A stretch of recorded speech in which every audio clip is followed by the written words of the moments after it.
नमस्कार। भविष्यवाणी में आपका स्वागत है। रोज की तरह एक बार फिर मैं हाजिर हूं आपका भविष्य, आपके राशि का भविष्य बताने के लिए। आज आषाढ़ शुक्ल पक्ष की पूर्णिमा तिथि गुरुवार का दिन है। पूर्णिमा तिथि आज देर रात 2:07 तक रहेगी। आज रात 9:38 तक इंद्र योग रहेगा। साथ ही आज पूरा दिन पूरी रात पार करके कल सुबह 5:56 तक पूर्वाषाढ़ा नक्षत्र रहेगा। इसके अलावा आज स्नान दान की पूर्णिमा और गुरु पूर्णिमा व्रत है। आगे अब इसी पर विस्तृत चर्चा करेंगे। दोस्तों, आज हम सबसे पहले बात करेंगे मुकदमा दायर करने या अपनी बात रखने के योग की, यानी कि जायज जैद योग की। तो बता दूं कि आज ये योग नहीं बन रहा है। अब ये योग 13 जुलाई की सुबह 6:53 से देर रात 1:03 तक रहेगा। और इसके बाद बात करते हैं सर्वार्थ सिद्ध योग, यानी कि सारे काम बनाने वाले योग की। तो बता दूं कि आज ये योग नहीं बन रहा है। अब ये योग 12 जुलाई की सुबह 6:37 से अगली सुबह 5:18 तक रहेगा। इस क्रम में आइए अब चर्चा करते हैं आज के शुभ मुहूर्त, यानी कि फेवरेबल टाइम की। अगर आप किसी को प्रपोज करना चाहते हैं तो उसके लिए आज अच्छा मुहूर्त नहीं है। अब यह मुहूर्त कल, यानी कि 11 जुलाई की सुबह 5:56 से सुबह 10:37 तक रहेगा। और एक बार फिर दोपहर 12:08 से दोपहर 12:54 तक रहेगा। किसी इंडस्ट्रियल इंस्टीट्यूशन में लेन देन करने के लिए आज अच्छा मुहूर्त नहीं है। अब यह मुहूर्त कल, यानी कि 11 जुलाई की सुबह 5:56 से सुबह 10:37 तक रहेगा। और एक बार फिर दोपहर 12:08 से दोपहर 12:54 तक रहेगा। सिजेरियन ऑपरेशन कराने के लिए आज अच्छा मुहूर्त दोपहर 1:55 से शाम 7:40 तक रहेगा। और एक बार फिर रात 9:22 से देर रात 1:50 तक रहेगा। मेडिकल ट्रीटमेंट शुरू कराने के लिए आज अच्छा मुहूर्त नहीं है। अब यह मुहूर्त 12 जुलाई की सुबह 6:36 से दोपहर 12:50 तक रहेगा। और अब बात आती है अशुभ समय की। आज कोई अशुभ समय नहीं बन रहा है। अब यह अशुभ समय 12 जुलाई की सुबह 9:58 पर होगा। वैसे तो इससे सभी राशियां प्रभावित होंगी, लेकिन मिथुन, सिंह, धनु और कुंभ राशियां विशेष रूप से प्रभावित होंगी। ध्यान रहे, इस समय के 12 मिनट पहले और 12 मिनट बाद तक कोई भी शुभ कार्य अवॉइड करना चाहिए। इसके साथ ही एक बात और बता दूं कि काम शुरू करते वक्त राहुकाल का ध्यान रखना बेहद जरूरी है। राहुकाल के दौरान कोई काम शुरू नहीं करना चाहिए। अगर कोई काम पहले से चल रहा है तो उसे जारी रख सकते हैं। आज दिल्ली में राहुकाल होगा दोपहर 2:10 से दोपहर बाद 3:54 तक। मुंबई दोपहर 2:23 से शाम 4:02 तक। चंडीगढ़ दोपहर 2:13 से दोपहर बाद 3:58 तक। लखनऊ दोपहर 1:54 से दोपहर बाद 3:37 तक। भोपाल दोपहर 2:06 से दोपहर बाद 3:47 तक। कोलकाता दोपहर 1:22 से दोपहर बाद 3:03 तक। अहमदाबाद दोपहर 2:25 से शाम 4:06 तक। और चेन्नई में राहुकाल होगा आज दोपहर 1:20 से दोपहर बाद 3:27 तक। ये था कुछ शहरों का राहुकाल। और अब आज की यात्रा की शुभ दिशा क्या है? तो आज वो शुभ दिशा है दक्षिण पूर्व। और आइए अब शुरू करते हैं सिलसिला राशिफल का। सबसे पहले बात रोज की तरह आज भी मेष राशि की। मेष राशि वालों, आज आपका दिन अच्छा बीतेगा। आपका वैवाहिक जीवन सुनहरा रहेगा। आज आपको घूमने फिरने और खुद पर खर्च करने में काफ़ी अच्छा महसूस होगा। व्यवसाय के विस्तार में सफलता मिलेगी और रोजगार संबंधित कोई अतिरिक्त योजना बना रहे हैं तो उसमें आपको सभी का सहयोग मिलने के योग हैं। धन लाभ के चांसेस मिलेंगे। आज आप बच्चों के किसी प्रोजेक्ट पर काफ़ी पैसे खर्च करेंगे। अगर आप कोई नया काम शुरू करने की सोच रहे हैं तो आपको परिवार का पूरा साथ मिलेगा। आज के लिए आपका लकी कलर है मैजेंटा और लकी नंबर है 2। वृष राशि वालों, आज का दिन आपके लिए ठीक रहने वाला है। आज आप किसी बात को लेकर थोड़ा उलझन में रह सकते हैं, लेकिन जल्दी ही सब ठीक होगा। आज आपके मन में कुछ नया करने की इच्छाएं जागृत होंगी और आज आपको किसी अपने से धन की प्राप्ति होगी। आज आप अपना पैसा किसी धार्मिक काम में लगाएंगे तो आपको पारिवारिक खुशी का लाभ होगा। आज आपके जरूरी कामों में जीवन साथी का योगदान कारगर साबित होगा। इस राशि वाले छात्रों के लिए फॉर्म भरने संबंधी कार्य के लिए थोड़ी दौड़ भाग कर सकते हैं। इस राशि के लोगों को आज घर से बाहर निकलने पर सावधानी पूर्वक वाहनों का प्रयोग करना चाहिए। आज के लिए आपका लकी कलर है ब्लू और लकी नंबर है 7। मिथुन राशि वालों, आज आपकी हर परेशानी का हल चुटकियों में निकल जाएगा। सरकारी कार्यों में आपको बड़े लाभ की संभावना है। आज आप अपनी संतान के साथ पिकनिक के लिए जा सकते हैं, उनके साथ आप अच्छा समय बिताएंगे। आज आप काम की क्वालिटी को और बेहतर बनाने में ध्यान दें। मार्केटिंग संबंधी गतिविधियां सुचारू रूप से चलती रहेंगी। आज परिवार के लिए भी कुछ समय निकालना आपसी संबंधों को मधुर बनाएगा तथा परिवार में खुशहाली भरा वातावरण रहेगा। आज के लिए आपका लकी कलर है येलो और लकी नंबर है 5। कर्क राशि वालों, आज आपका दिन राहतपूर्ण रहने वाला है।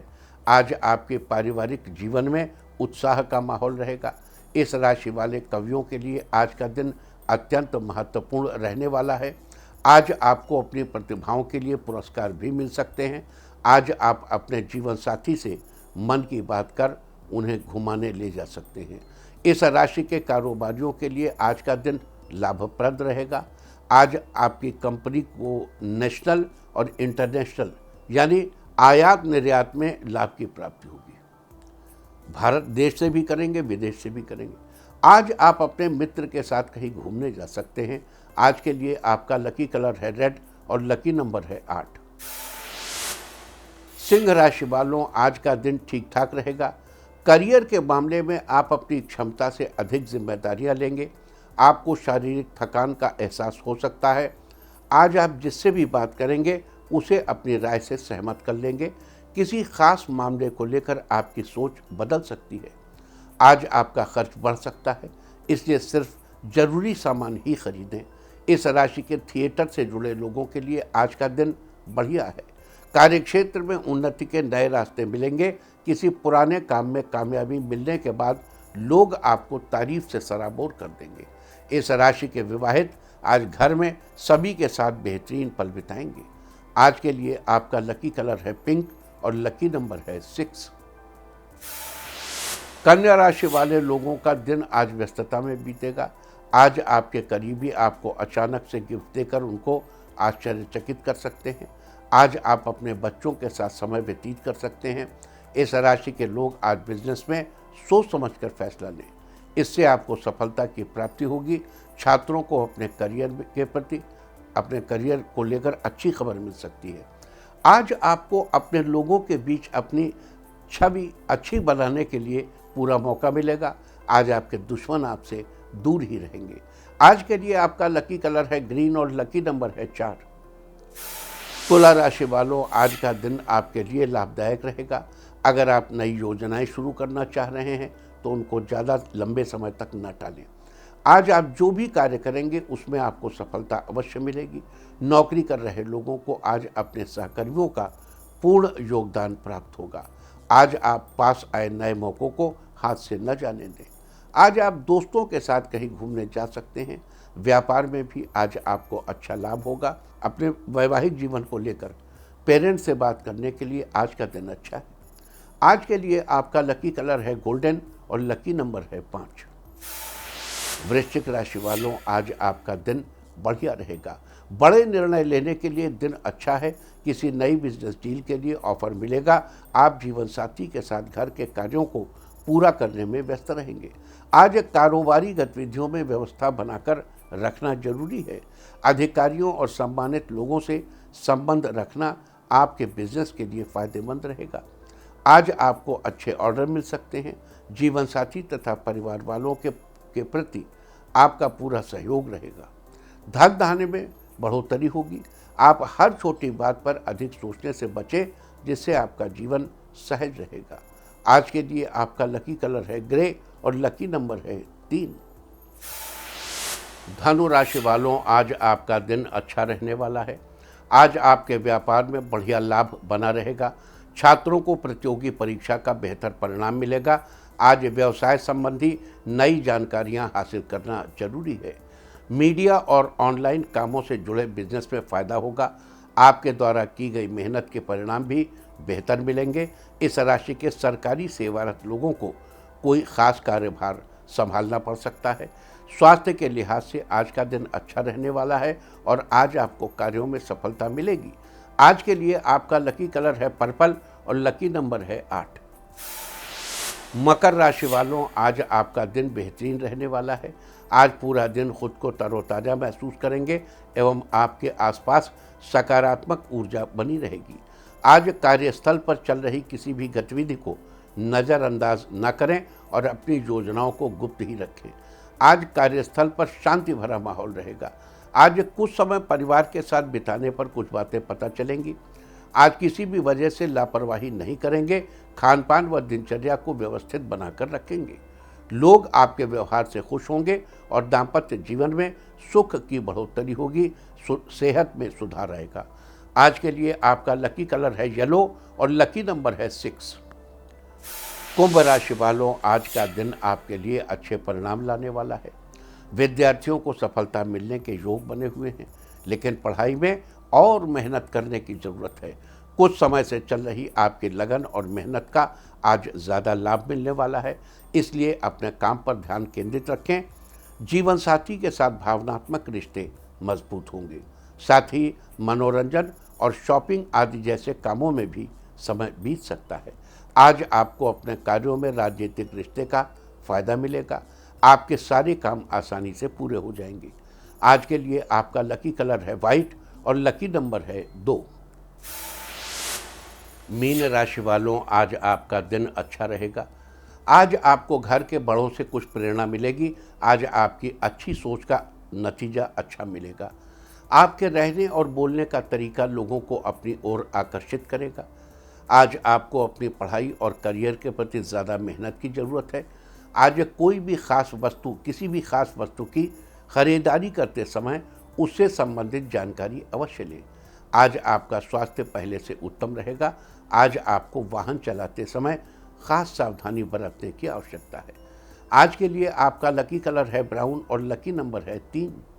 और अब बात उनकी जिनका जन्मदिन है वो आज सिर पर टोपी या पगड़ी पहने, और जिनकी आज मैरिज एनिवर्सरी है वो आज सूर्यदेव को जल दे तो साल भर सुख और सौभाग्य बढ़ता ही रहेगा। और आइए चलते हैं अंकों की रहस्यमयी दुनिया में। मूलांक 1 वालों, आज हार्डवेयर का बिजनेस करने वालों के लिए लाभ होने की संभावना बन रही है। मूलांक 2, कार्यक्षेत्र में काफ़ी समय से रुका हुआ कोई कार्य दोस्तों की सहायता से आज पूरा होगा। मूलांक 3, व्यापार में इनकम के रास्ते खुलेंगे। आज आपका कहीं रुका हुआ पैसा वापस आएगा। मूलांक 4, आज आपको अपने काम के प्रति सतर्क रहना चाहिए। नौकरी में आपका कार्यभार बढ़ सकता है। मूलांक 5, आप कोई नया प्रोजेक्ट शुरू करने का विचार जिसका भविष्य में आपको लाभ मिलेगा करेंगे। मूलांक 6, आज पारिवारिक वातावरण सुखद और व्यवस्थित रहेगा। सब लोग एंजॉय करेंगे। मूलांक 7, आज कुछ समय अपने रुचिकर कामों में बिताने से सुकून मिलेगा। आज मीडिया से संबंधित काम में अधिक ध्यान देंगे। मूलांक 8, आज आप दूसरों के व्यक्तिगत मामलों में दखलंदाजी करने से बचेंगे। मूलांक 9, आज सामाजिक कामों में अपना योगदान अवश्य रखें, इससे संपर्क का दायरा बढ़ेगा। और अब चर्चा वास्तुशास्त्र की। वास्तुशास्त्र में आज हम बात करेंगे कि आईने के द्वारा आप घर में किन किन जगहों का वास्तु संबंधी समस्या दूर कर सकते हैं और कैसे। अगर आपके घर में बेसमेंट में है या नैऋत्य कोण यानी दक्षिण पश्चिम दिशा में स्नान घर है या शौचालय बना है, तो आप वहाँ पूर्व दिशा की दीवार पर वर्गाकार आकृति का आईना लगाइए। इससे आपके घर के वास्तु संबंधी समस्या जल्दी ही दूर हो जाएगी। अगर आपके घर का कोई हिस्सा असामान्य शेप का है या अंधकार युक्त हो, तो वहाँ कटे या बढ़े हुए हिस्से में दर्पण यानी आईना लगाकर ऊर्जा को संतुलित कर सकते हैं।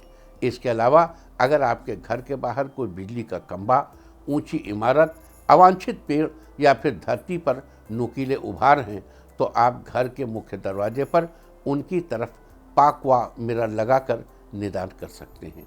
पाकवा मिरर मतलब एक 8 कोण वाला अष्टकोणीय लकड़ी का फ्रेम होता है जिस पर धागे से हुई कारीगरी भी मिलती है। ये फ्रेम अधिकतर लाल, हरे, पीले और सुनहरे रंग का होता है।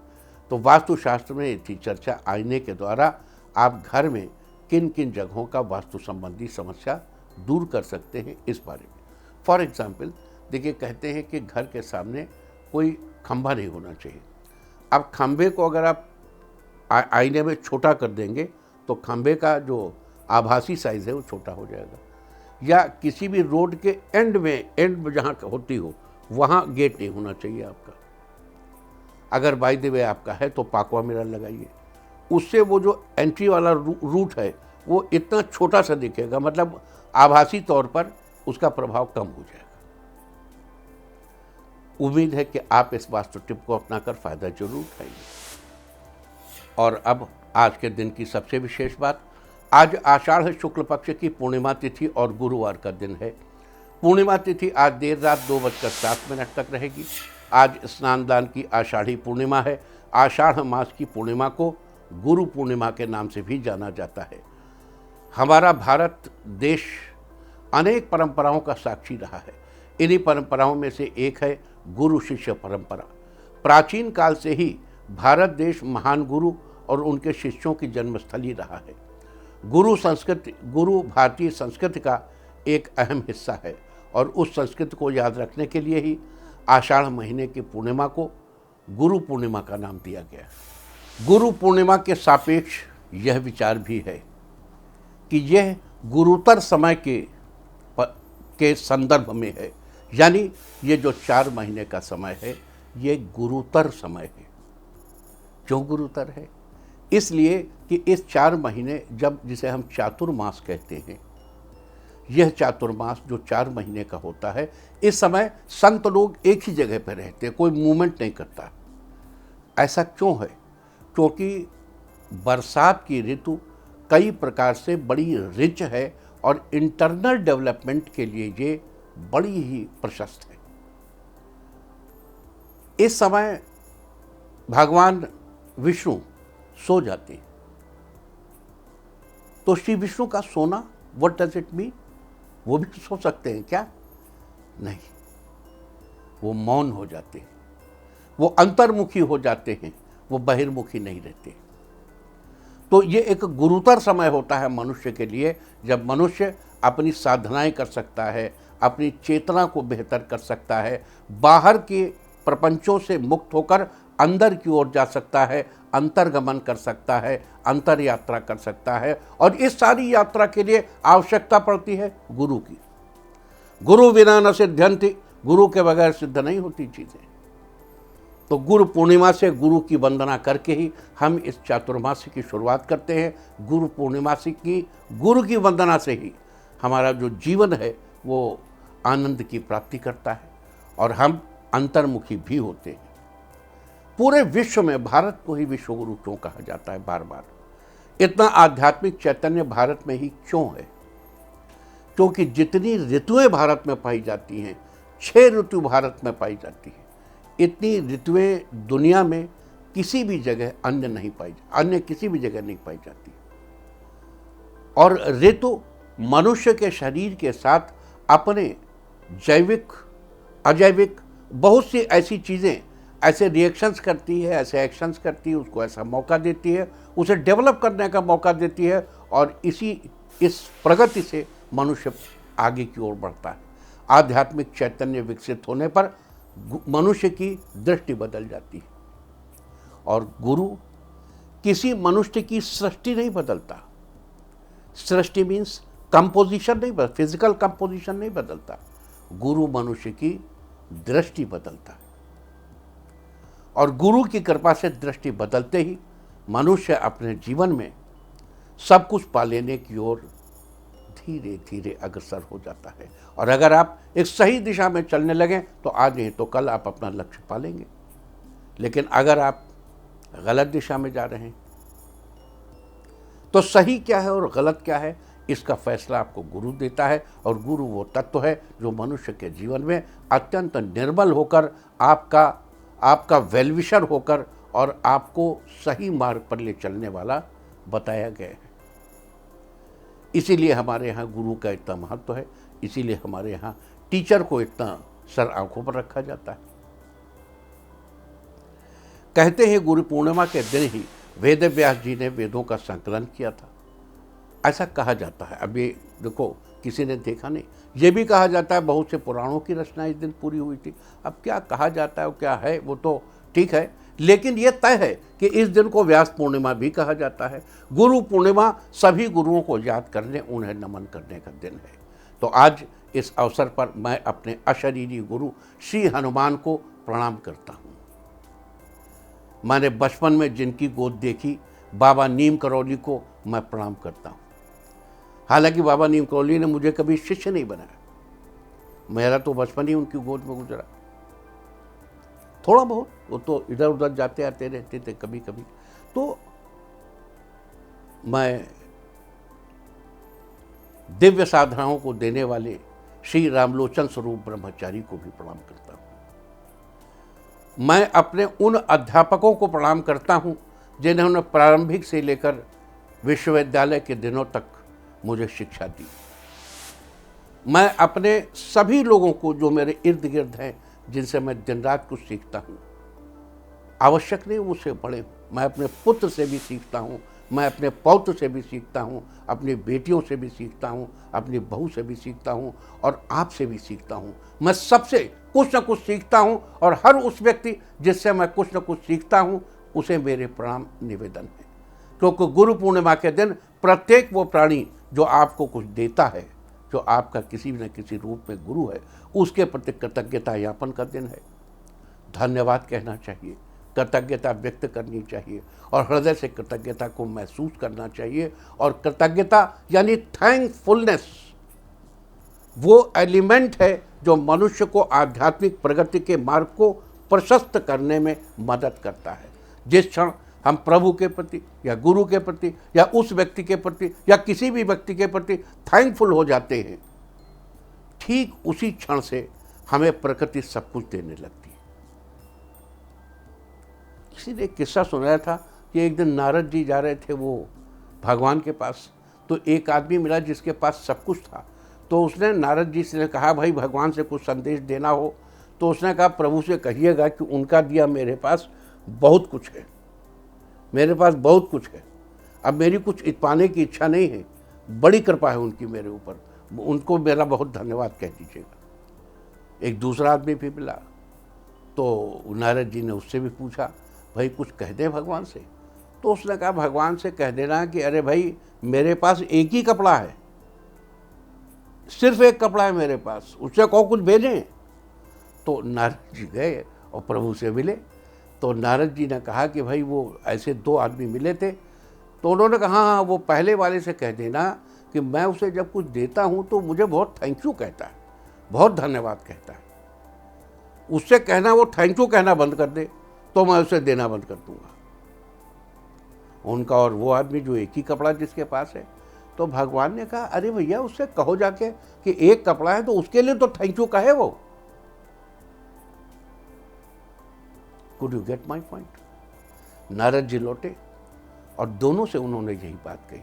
तो जो पहले वाला था उसने कहा, देखिए थैंक यू कहना तो मैं बंद नहीं करूंगा, ईश्वर ने मुझे जो कुछ भी दिया है उसके लिए मैं प्रभु का कृतज्ञ हूं। और जब दूसरे वाले से तक कहा तो उसने कहा, भाई काहे बात का थैंक यू, एक ही कपड़ा तो है, दूसरों को देखो कपड़ों से लदे हुए, एक कपड़ा दिया उसके लिए भी थैंक यू कहेंगे। तो जीवन के प्रति ये जो दृष्टि है, ये बदलते ही मनुष्य बदल जाता है। गुरु मनुष्य को की सृष्टि नहीं बदलता, फिजिकल कंपोजिशन नहीं बदलता, उसकी दृष्टि बदलता है और दृष्टि बदलते ही मनुष्य का फिजिकल कंपोजिशन ऑटोमेटिकली बदल जाता है, उच्च उच्च और उच्चतर हो जाता है। गुरुओं के बारे में स्वयं भगवान शिव कहते हैं, गुरुर्देवो गुरुर्धर्मो गुरौ निष्ठा परम तपः। गुरुर्देवो गुरुर्धर्मो गुरौ निष्ठा परम तपा गुरो परतरम नास्ते त्रिवारम कथयामि। तो गुरु के बारे में, गुरु ही देव है, गुरु ही धर्म है, गुरु में निष्ठा ही परम धर्म है, गुरु से अधिक और कुछ नहीं। आपको ज्ञात होगा कि भगवान शिव भी किसी न किसी के ध्यान में लगे रहते हैं, यानी उनसे भी बड़ा कोई है जो उन्हें मार्गदर्शन देता है और जिनकी शरण में वे अपना मस्तक झुकाते हैं। यानी गुरु की आवश्यकता सिर्फ मनुष्यों को नहीं बल्कि भगवान को भी है। ये बात सांदीपनी गुरु और श्री कृष्ण के बीच में और गुरु वशिष्ठ और श्री राम के बीच में लागू होती है।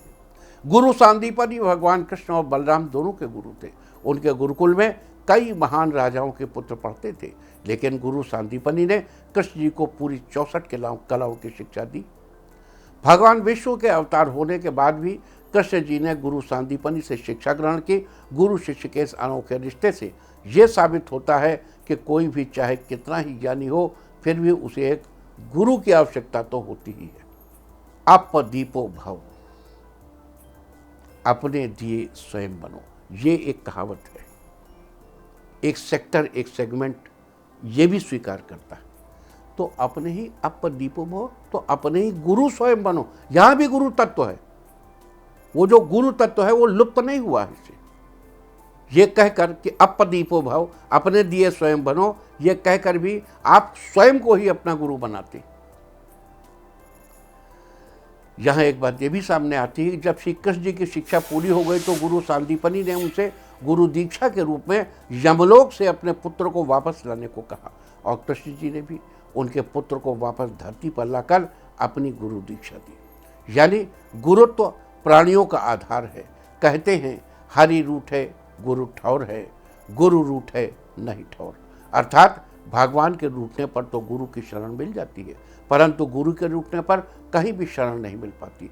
एक गुरु आत्मज्ञानी, आत्मनियंत्रित, संयमी और अंतर्दृष्टि से युक्त होता है, जो अपने शिष्य की कमजोरी, ताकत और उसकी बुद्धि को भली भांति पहचान कर ही उसे शिक्षा प्रदान करता है, ताकि अपने ज्ञान के क्षेत्र में उसे कोई पराजित न कर सके। तो इससे हमें एक किस्सा याद आता है। अनंत श्री विभूषित श्री रामलोचन स्वरूप ब्रह्मचारी जी महाराज उन दिनों नासिक में थे। एक दिन हमने कहा, गुरु, हमारे मुंह से सहज भाव से निकला कि गुरु जो करे वही करना चाहिए। और गुरु महाराज से तख्त पे बैठे थे, बड़े रूपवान थे, बहुत सुंदर, और बड़ी सुंदर दाढ़ी, बाल और बड़ी बड़ी जटाएं उनकी। तो वो बैठे हुए थे तख्त पे और ऐसे मुड़ के उन्होंने हमको देखा और उसके बाद हमसे बोले कि गुरु जो करे वो नहीं, गुरु जो कहे वो करना चाहिए। गुरु जो कहे वो करना चाहिए, आवश्यक नहीं कि गुरु जो करे वो करिए। उस समय तो ये बात नहीं समझ में आई थी हमारे, लेकिन अब हम इसे अच्छी तरह समझते हैं। कहते हैं गुरु पूर्णिमा से लेकर अगले 4 महीने अध्ययन के लिए बड़े उपयुक्त माने जाते हैं। साधु संत भी इस दौरान एक जगह पर रहकर ध्यान लगाते हैं। लिहाजा आज के दिन अपने गुरुओं को प्रणाम करना चाहिए, उनका आशीर्वाद लेना चाहिए, हो सके तो उन्हें कुछ भेंट करना चाहिए। आज के दिन ऐसा करने से आपके ऊपर गुरु की कृपा, महत कृपा हमेशा बनी रहेगी। देखिए, अभी कुछ दिन पहले हमने आपसे बताया था कि सूर्य देव जब आर्द्रा नक्षत्र में गोचर करें तो घर की पूर्व दिशा में बांस का पेड़ लगाना चाहिए। बांस से बहुत से लोग ठीक से अवगत नहीं। बांस का अचार हार्ट के लिए बड़ा अच्छा माना जाता है, यानी बांस के अचार में जो प्रोबायोटिक डेवलप होता है वो कार्डियक से उससे बड़ा अच्छा है, ऐसा माना जाता है। तो हमने आपको ये बताया था कि आप संगीत का ध्यान रखें, आर्द्रा नक्षत्र में संगीत को प्रारंभ कर लें, और राग दरबारी कानड़ा हमने आपको सजेस्ट किया था। ये राग इंसोम्निया से लड़ने में मदद करता है। क्यों? क्योंकि आपकी जो पीनियल ग्लैंड है, जो आपकी आज्ञा चक्र है, देखो, यम, नियम, आसन, प्राणायाम, प्रत्याहार, धारणा, ध्यान। तो जब धारणा होने के बाद ध्यान लगाते हो तो आज्ञा चक्र का लेना देना। कबीर ने लिखा है कि आज्ञा चक्र की चाबी गुरु के पास। ये जो आज्ञा चक्र है, इस पर इसको एक्टिवेट करने के लिए आपको राग दरबारी की आवश्यकता पड़ती। ये जो हमारा कॉम्बिनेशन है, इसमें सूर्य को देखते हुए आर्द्रा नक्षत्र में दरबारी काढ़ा शुरू करना चाहिए। अगर आप नहीं कर पाए, चला गया, तो अभी पुनर्वसु में कर लिए। पुनर्वसु में अभ्यास करके सूर्य जब पुष्य नक्षत्र में जाएगा 20 तारीख की सुबह 5:23 के आसपास, वहाँ से लेके 3 तारीख तक सूर्य जब पुष्य नक्षत्र में रह गोचर करेगा, उस समय इस राग को सुनने से पूरे वर्ष आप आनंद की स्थिति में रहेंगे, बढ़िया नींद आएगी आपको। हर आदमी हर वक्त या तो पास्ट सोचता रहता है या फ्यूचर सोचता रहता है। प्रेजेंट में लोग कम होते हैं। कई बार आपने देखा होगा कि आप उनसे बात करिए और लगता है कहीं चले गए, मतलब सेल्फ हिप्नोसिस में चले जाते हैं। हर आदमी दिन में लगभग 18 बार सेल्फ हिप्नोसिस में जाता है। इस दौरान इस राग को सुनने से आप मिनिमम सेल्फ हिप्नोसिस में जाएंगे, मैक्सिमम आप प्रेजेंट में रहेंगे। और यहाँ हम आपको बता रहे हैं कि वर्षा की गुरु पूर्णिमा के बाद 4 महीने पढ़ाई के लिए बड़े इंपॉर्टेंट हैं। यही 4 महीनों को देखते हुए क्यों इंपॉर्टेंट हैं? क्योंकि सूर्य की ऐसी गति है। तो हम जो बार बार आपको कहते हैं कि सूर्य पृथ्वी और चंद्रमा, सूर्य पृथ्वी चंद्रमा, इनकी गति, और भी प्लैनेट्स की बात करते हैं, लेकिन इनका हमारे जीवन पर गंभीर प्रभाव। और अब बात करेंगे आज पढ़ने वाले योग और नक्षत्र की। आज रात 9:38 तक इंद्र योग रहेगा। इंद्र योग के दौरान राज्य पक्ष के कार्यों में अथवा सरकारी कामों में सफलता जरूर मिलती है। साथ ही आज पूरा दिन, पूरी रात पार करके कल सुबह 5:56 तक पूर्वाषाढ़ा नक्षत्र रहेगा।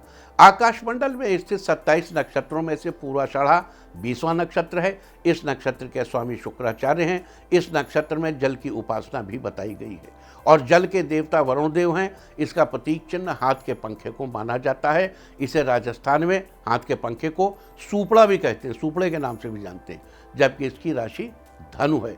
वनस्पतियों में इसका संबंध जलवेतस के पेड़ से बताया गया है। जलवेतस को केन, छड़ी, बेत के नाम से भी जाना जाता है। इसे फर्नीचर आदि बनाने के काम में लिया जाता है। लिहाजा पूर्वाषाढ़ा नक्षत्र में जन्मे जातकों को जलवेतस के पेड़ की उपासना करनी चाहिए। ऐसा करने से आपको शुभ फलों की प्राप्ति होगी। तो ये थी चर्चा आज पढ़ने वाले इंद्र योग और पूर्वाषाढ़ा नक्षत्र के बारे में। और अब बात आज के तीर्थ की, यानी आज हम आपको लेकर चल रहे हैं गुजरात। यहाँ अहमदाबाद में स्थापित है 500 वर्ष पुराना हनुमान मंदिर। इस मंदिर को भीड़भंजन हनुमान मंदिर कहा जाता है। ये मंदिर अहमदाबाद के मिर्ज़ापुर इलाके में स्थित है। हाल ही में इस मंदिर का जीर्णोद्धार किया गया है। मंदिर को लेकर भक्तों में गहरी आस्था देखी जाती है। माना जाता है कि यहाँ माथा टेकने से हनुमान जी सभी कष्टों का निवारण करते हैं। तो आप भी घर बैठे कीजिए इस अति प्राचीन श्री भीड़भंजन हनुमान मंदिर के दर्शन। और अब बात अवॉइड ऑफ द डे की, यानी आज आपको क्या नहीं खाना है। आज 10 जुलाई आषाढ़ शुक्ल पक्ष की पूर्णिमा तिथि है। पूर्णिमा तिथि में अमावस्या, पूर्णिमा, संक्रांति, चतुर्दशी, अष्टमी तिथियों में रविवार को श्राद्ध और किसी भी व्रत के दिन तिल के तेल से बनी चीज़ों और दही आदि का सेवन निषिद्ध है। यह नरक की प्राप्ति के समान है। पूर्णिमा तिथि आज देर रात 2:07 तक रहेगी। उसके बाद प्रतिपदा तिथि लग जाएगी, जो कि कल देर रात 2:09 तक रहेगी। प्रतिपदा तिथि में कद्दू या कोहड़ा या सीताफल खाना निषिद्ध है। इस तरह तिथि का समय जानकर आप अपने खाने का शेड्यूल बना सकते हैं। बाकी आप कुछ भी खाइए, पीजिए, मौज कीजिए। और चलते चलते मैं आपको बता दूं कि कल आपका मनोबल बढ़ाने वाली दिशा है दक्षिण पूर्व और दक्षिण। और अब वक्त है आज के टिप ऑफ द डे का। आज सरस्वती जी को सफ़ेद फूल चढ़ाइए। सारे दिन आपको खुशियां ही खुशियां हासिल होती रहेंगी। और अपना राशिफल जानने के लिए लॉग ऑन करें www.indiatv.in और मुझसे व्यक्तिगत संपर्क करने के लिए फ़ोन करें 9971000226। भविष्यवाणी में फ़िलहाल इतना ही। नमस्कार।